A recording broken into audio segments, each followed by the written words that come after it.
Tudo bem? Espero que você esteja bem e em paz, como deve ser, né? Sempre. Aqui nós estamos em mais uma edição do nosso Café com Jesus, e hoje a bola da vez é Êxodo capítulo 32, leitura e reflexão. Então acompanhe comigo, vamos lá? Êxodo 32, o bezerro de ouro. O povo, ao ver que Moisés demorava a descer do monte, juntou-se ao redor de Arão e lhe disse: Venha, faça para nós deuses que nos conduzam, pois a esse Moisés, o homem que nos tirou do Egito, não sabemos o que lhe aconteceu. Respondeu-lhes Arão: Tirem os brincos de ouro de suas mulheres, de seus filhos e de suas filhas, e tragam-nos a mim. Todos tiraram seus brincos de ouro e os levaram a Arão. Ele os recebeu e os fundiu, transformando tudo num ídolo, que modelou com uma ferramenta própria, dando-lhe a forma de um bezerro. Então disseram: Eis aí seus deuses, ó Israel, que tiraram vocês do Egito. Vendo isso, Arão edificou um altar diante do bezerro e anunciou: Amanhã haverá uma festa dedicada ao Senhor. Na manhã seguinte ofereceram holocaustos e sacrifícios de comunhão. O povo se assentou para comer e beber e levantou-se para entregar-se à farra. Então o Senhor disse a Moisés: Desça, porque o seu povo que você tirou do Egito corrompeu-se. Muito depressa se desviaram daquilo que lhes ordenei e fizeram um ídolo em forma de bezerro. Curvaram-se diante dele, ofereceram-se sacrifícios e disseram: Eis aí, ó Israel, seus deuses que tiraram vocês do Egito. Disse o Senhor a Moisés: Tenho visto que esse povo é um povo obstinado. Deixe-me agora para que minha ira se acenda contra eles e eu os destrua. Depois farei de você uma grande nação. Moisés, porém, suplicou ao Senhor, o seu Deus, clamando: Ó Senhor, por que se acenderia a tua ira contra o teu povo que tiraste do Egito com grande poder e forte mão? Por que diriam os egípcios: Foi com intenção maligna que ele os libertou para matá-los nos montes e bani-los da face da terra? Arrepende-te do fogo da tua ira, tem piedade e não tragas este mal sobre teu povo. Lembra-te dos teus servos Abraão, Isaque e Israel, aos quais juraste por ti mesmo: farei que os teus descendentes sejam numerosos como as estrelas do céu, e lhes darei toda esta terra que lhes prometi, que será a sua herança para sempre. E sucedeu que o Senhor arrependeu-se do mal que ameaçara trazer sobre o povo. Então Moisés desceu do monte, levando nas mãos as 2 tábuas da aliança. Estavam escritas em ambos os lados, frente e verso. As tábuas tinham sido feitas por Deus, o que nelas estava gravado fora escrito por Deus. Quando Josué ouviu o barulho do povo gritando, disse a Moisés: Há barulho de guerra no acampamento. Respondeu Moisés: Não é canto de vitória nem canto de derrota, mas ouço o som de canções. Quando Moisés aproximou-se do acampamento e viu o bezerro e as danças, irou-se e jogou as tábuas no chão ao pé do monte, quebrando-as. Pegou o bezerro que eles tinham feito e o destruiu no fogo. Depois de moê-lo até virar pó, espalhou na água e fez que os israelitas a bebessem. E perguntou a Arão: Que lhe fez esse povo para que você o levasse a tão grande pecado? Respondeu Arão: Não te enfureças, meu senhor, tu bem sabes como esse povo é propenso para o mal. Eles me disseram: Faça para nós deuses que nos conduzam, pois não sabemos o que aconteceu com esse Moisés, o homem que nos tirou do Egito. Então eles disse: Quem tiver enfeites de ouro, traga-os para mim. O povo trouxe-me ouro e eu joguei no fogo e surgiu esse bezerro.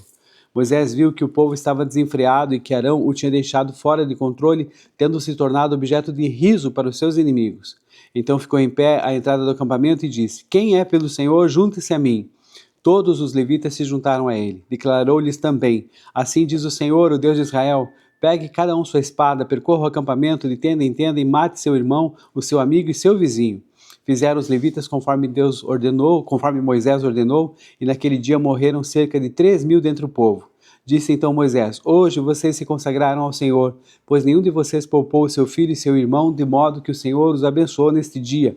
No dia seguinte, Moisés disse ao povo: Vocês cometeram um grande pecado, mas agora subirei ao Senhor e talvez possa oferecer propiciação pelo pecado de vocês. Assim Moisés voltou ao Senhor e disse: que grande pecado cometeu esse povo! Fizeram para si deuses de ouro, mas agora eu te rogo, perdoa-lhes o pecado, senão risca-me do teu livro que escreveste. Respondeu o Senhor a Moisés: Riscarei do meu livro todo aquele que pecar contra mim. Agora vá, guie o povo ao lugar que lhe falei, e meu anjo irá à sua frente. Todavia, quando chegar a hora de puni-los, eu os punirei pelos pecados deles.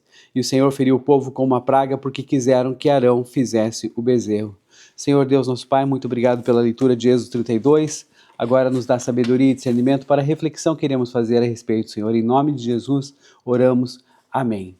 Gente, então, antes da gente adentrar no capítulo 32, vamos fazer um retrospecto aqui, né, para a gente não ter dúvidas aqui, do capítulo 25 ao 31, Deus entrega a Moisés, então, um projeto completo, certo? A gente lembra desse encarte aqui que está, né, no meio dessa obra toda, deu uma pausa ali para Deus colocar todas essas informações, e agora, né, a gente vê que depois ali os detalhes foram feitos ali, as ofertas para construção, os detalhes da Arca da Aliança, da mesa do candelabro e do santuário, as vestes sacerdotais para Arão e para os seus filhos, e ali no capítulo 31, que nós lemos anteriormente, Deus nomeia especificamente esses artífices principais, que era o qual? Bezalel ali da tribo de Judá e Oholiabe ou Aholiabe, né, em outras versões, da tribo de Dan, e enchendo-os então do Espírito de Deus, de habilidade e de conhecimento artístico para executar toda essa grande obra. Então, o grande final dessas tábuas que a gente tem são as tábuas da aliança.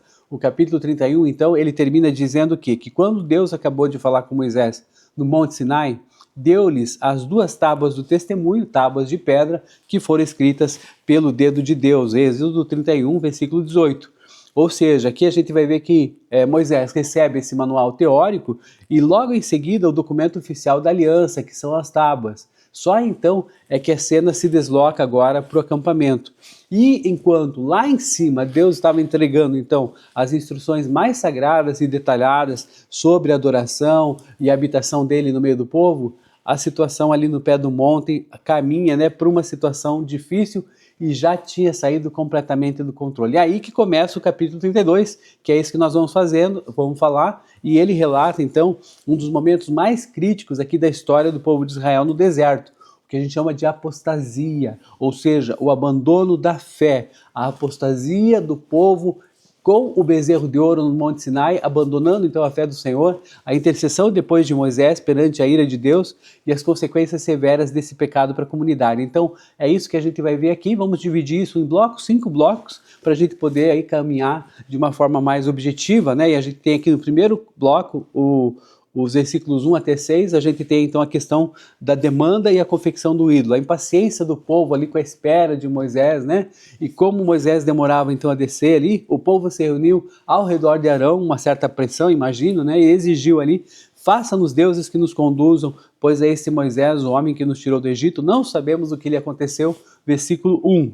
E aí, infelizmente, a participação de Arão, né? Arão pediu que trouxesse ali os pendentes de ouro das suas mulheres, filhos e filhas, e com esse material ele modelou um bezerro de metal fundido. E por que um bezerro? Já pensou nessa situação? Veja só, isso tinha um fundamento muito forte ali nessa raiz cultural do Egito, onde eles tinham acabado de sair da escravidão, né? Então, no Egito ali nós já vimos, tinha cultos a esses animais, né? Por exemplo, a Apis, que era o touro sagrado de Mênfis, ou Minerves ali em Heliópolis. Isso era muito forte lá. Então, o touro para os egípcios representava o quê? A força da virilidade, da fertilidade e do poder criador ou protetor. Então, nesse sentido, quando Arão constrói o ídolo e o povo diz: eis aqui teus deuses, né? E constrói o ídolo e o povo então menciona dessa questão do versículo 4 aqui, em que diz: ele recebeu e os fundiu, transformando tudo no ídolo, que modelou com ferramenta própria, dando a forma de bezerro. Então disseram: eis aí seus deuses, ó Israel, que tiraram vocês do Egito. Então, nesse sentido, o que acontece? No dia seguinte ainda eles fazem essa questão de misturar a fé no Deus de Israel com essas imagens aí mentais, nessas categorias mentais dos deuses egípcios. O que eles fazem? Um sincretismo religioso aí, e eles queriam então um Deus, né, um Deus com D minúsculo aqui, vamos lá, que fosse visível para os olhos, que fosse tátil, né, passível ali de você pegar e tal, e fosse controlável nos moldes ali que os opressores haviam mostrado ali no Egito, e que eles tinham acabado de deixar para trás, mas ainda estavam trazendo essa necessidade aí. Para complicar ainda mais, é uma festa idólatra ali que é marcada, né? O povo proclamou que aquele era o Deus que tinham tirado do Egito, e no dia seguinte ofereceram a esse Deus holocaustos e sacrifícios pacíficos, ali assentando-se para comer e beber e levantando-se para entregar a farra e a idolatria, no versículo 6, de um modo que liberou geral naquele povo. Depois nós seguimos aqui para o bloco 2, né, que se revela a ira de Deus e a intercessão de Moisés, e aí nós temos um alerta divino em que Deus avisa Moisés sobre a corrupção do povo, declarando que eles se desviaram rapidamente ali do caminho ordenado, e manifesta a sua justa indignação, propondo então destruir aquela nação para fazer de Moisés um grande povo. Nós vemos isso no versículo 9 até o 10, estamos aqui no bloco 2, que vai do versículo 7 até o 14. E Moisés aí tem uma súplica, ele intercede fervorosamente pelo povo, aí junto ao Senhor, argumentando que o zelo pela glória de Deus diante dos egípcios, para que não digam que Deus os tirou de lá com intenção malévola, depois de matá-los ali nos montes, a lembrança das promessas feitas sob juramento aos patriarcas, Abraão, Isaque e Jacó, ou Israel no caso aqui, né, como menciona, e aí a resposta divina que nós vemos no versículo 14, então o Senhor arrependeu-se do mal que ameaçava fazer ao seu povo e, né, voltou atrás. Então existe um arrependimento de Deus aí nesse caso, veja só, quando Deus fala no versículo 14 que ele se arrependeu, a Bíblia está usando aqui, gente, uma figura de linguagem que a gente chama de antropomorfismo. Então, o que é isso? É atribuir características ou reações humanas a Deus para que a gente possa entendê-las. Então, a gente sabe o seguinte, Deus é imutável, né? A gente vai ver isso em Números capítulo 23, versículo 19, que Deus não é homem para que se arrependa. E o texto aqui quer mostrar para a gente uma mudança na direção dessa relatoria divina em resposta à intercessão. Olha só como isso é importante para a gente. Deus expõe a gravidade do pecado e testa inclusive o coração de Moisés. A intercessão de Moisés age então como um canal moral ali. Por quê? Porque o povo merecia a destruição, mas olha só, a graça e a fidelidade de Deus encontram na súplica de um mediador, Moisés, o caminho para exercer a misericórdia sem anular a justiça. Então a gente pode perceber também que existe além disso outras situações, por exemplo, no hebraico, a palavra não é arrependimento moral, é mudança de rota, o verbo usado no hebraico ali é naham. Nas línguas ocidentais, o arrepender-se, né, aquela questão do repent, ele tem um forte peso moral, implica o quê? Reconhecer que você errou, sentir culpa, mudar de ideia. Mas no hebraico aqui, naham, tem uma raiz física primária. O que é? Respirar fundo, suspirar e, por extensão, mudar de curso diante de uma nova circunstância. Então, o texto não está dizendo aqui que Deus cometeu um erro moral e mudou de opinião por conta própria. Ele está dizendo que as variáveis da equação, elas mudaram. Veja só, a intercessão de Moisés, ela não consertou Deus, tá? Ela introduziu um elemento novo na cena que foi o quê? A súplica e a lembrança da aliança que acionou a faceta da misericórdia que já fazia parte da natureza divina. É como se a gente imaginasse assim, para você ter uma ideia, tá? O GPS, por exemplo, tem ali o destino final, a gente tem o destino final de Israel já estava traçado, a terra prometida, o destino que a gente insere ali no aplicativo. Só que, de repente, o motorista aqui, que é o povo, né, resolve dar uma guinada inconsequente, até criminosa, podemos dizer assim, entra na contramão, estaciona num beco sem saída ali, que a gente pode dizer, né, aqui perigoso, que era justamente essa questão do bezerro de ouro. E aí nós temos o sistema do GPS, que é a santidade e a justiça de Deus, aponta a rota inevitável para aquela situação impensada. Opa, caminho sem saída, destruição iminente. É uma rota padrão para quem quebra essa aliança. E aí entra o copiloto e mediador Moisés, ele puxa o freio de mão, assume o papel principal e insere então um ponto de partida, né? O painel ali, insere um ponto de partida obrigatório e corretivo, onde que é um novo destino que é composto das seguintes ações, então, a intercessão, a lembrança dessa aliança com os patriarcas e a súplica pela graça. E diante desse novo dado inserido, que é a mediação, o sistema recalcula a rota e o destino final continua sendo o mesmo. Deus vai cumprir sua promessa de levar esse povo para a terra.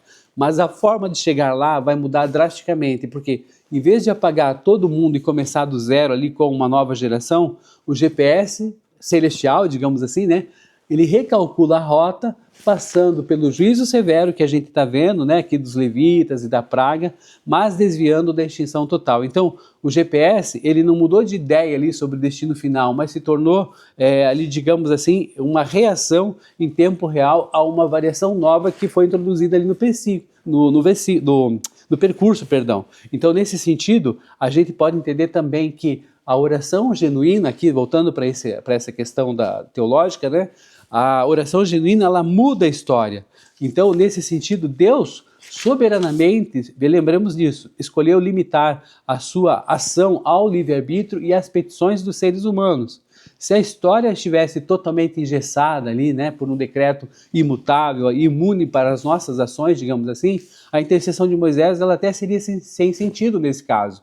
E aí o que acontece é o seguinte, que na visão dessa teologia relacional, ou então como a gente chama, desse teísmo aberto, para quem estuda a teologia sistemática mais a fundo, Deus estabelece que o futuro ele envolve relação. Deus diz a Moisés assim, ó, Moisés, me deixa um pouco aqui porque eu vou me acender aqui com essa ira, com esse pessoal e vou destruir eles. Aí note que Deus, de certa maneira, ele convida Moisés a uma reação, de colocar o assunto dessa maneira, né? Quando Moisés se põe na brecha e se interpõe ali como mediador, a decisão divina de destruir o povo, ela é real, mas a resposta de Deus à súplica de Moisés também ela é real. Lembremos assim que Deus não está alheio aos nossos sentimentos e emoções. Deus interage, sim, genuinamente com a dor, com a revolta e também com a intercessão que nós fazemos, do seu servo aqui de Moisés e da gente também. E aí também há a questão de que nesse diálogo, de acordo com a aliança, né, a gente vai ver que Deus, de certa maneira, está testando também Moisés ali. Por quê? Porque Deus conhecia o coração do povo, mas pode-se ver que ele testou a fidelidade de Moisés ali também. Quando Deus diz assim, vou destruir esse povo e fazer de você uma grande nação, o que está acontecendo?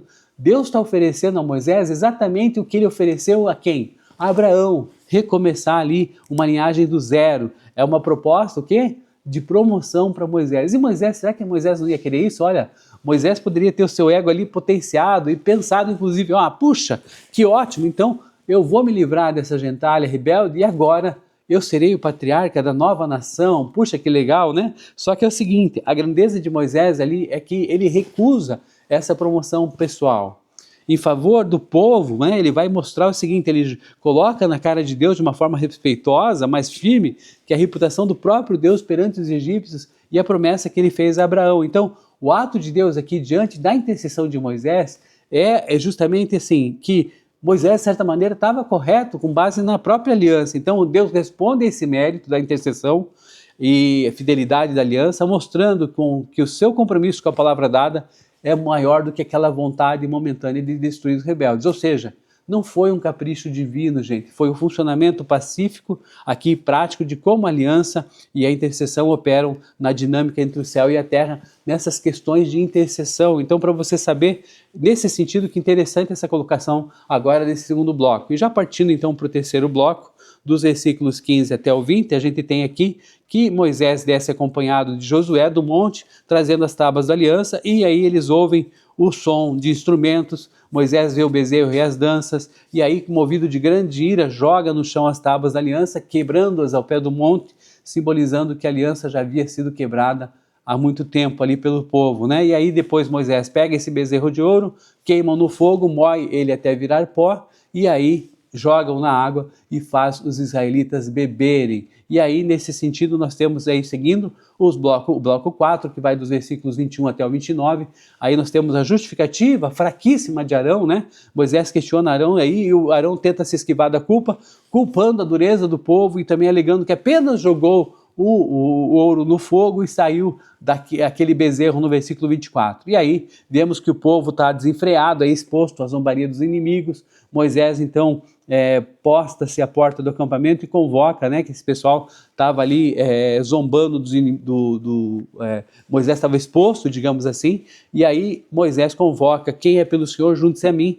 Todos os filhos de Levi se reuniram a ele, e por ordem de Moisés, então, esses levitas passam de uma porta a outra do acampamento, matando aí os principais instigadores, né, esse pessoal que fez esse levante, resultando aí, como fala o texto, na morte de 3.000 homens naquele dia. E aí o que a gente pode entender dessa matança dos 3.000 homens por Moisés e pelos levitas é que essa execução rigorosa, gente, ela não foi um ato de violência arbitrário, mas ela foi uma intervenção cirúrgica e urgente para conter ali o colapso total da aliança e a ruína da nação, diante daquela situação de idolatria plena ali que a gente está vendo, servindo então como um freio severo contra essa apostasia, contra o abandono da fé, e também separando os fiéis dos rebeldes, dos insurgentes, tá? E temos aí um contraste, então, agora com a aliança em Cristo que nós vamos fazer. Por quê? Porque após a vinda de Jesus, a dinâmica muda radicalmente, pois Israel ali estava naquela situação que exigia purificações físicas, enquanto o reino de Deus, o reino de Cristo na nova aliança,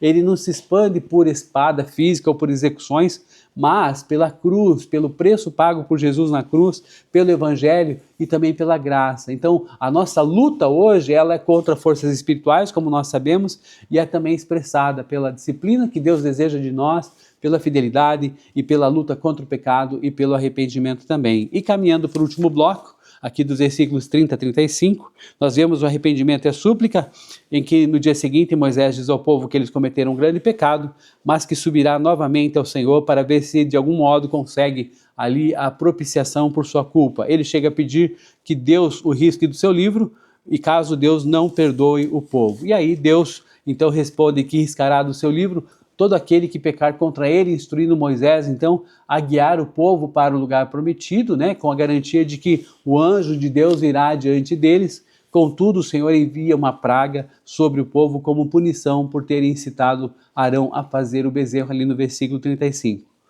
O que nós vamos ver aqui agora é o seguinte: esse capítulo, então, de Êxodo 32, ele demonstra aqui vividamente, né, essa fragilidade humana, digamos assim, contrastada com a paciência, com a justiça e com a abundante misericórdia de Deus. Nesse sentido, essa fragilidade humana precisa ser repensada todo dia nas nossas vidas, e o desafio pessoal para hoje é que Deus nos dê a graça de abandonarmos qualquer ídolo, qualquer atalho que a gente tente criar para tentarmos controlar a Deus, vamos dizer assim, né? Renovando a nossa fidelidade à sua aliança conosco, cumprida que foi plenamente em Cristo, e colocando-nos também diariamente na brecha como intercessores que buscam a sua misericórdia em vez de julgamento, sem esquecermos da soberania de Deus, mas também do poder da oração intercessória, que além de remover montanhas, né, também move o coração de Deus, como nós vimos aqui de forma prática nesse capítulo. Espero que você tenha gostado do nosso Café com Jesus, nessa edição de Êxodo 32. Um grande abraço, até a próxima, valeu, a paz!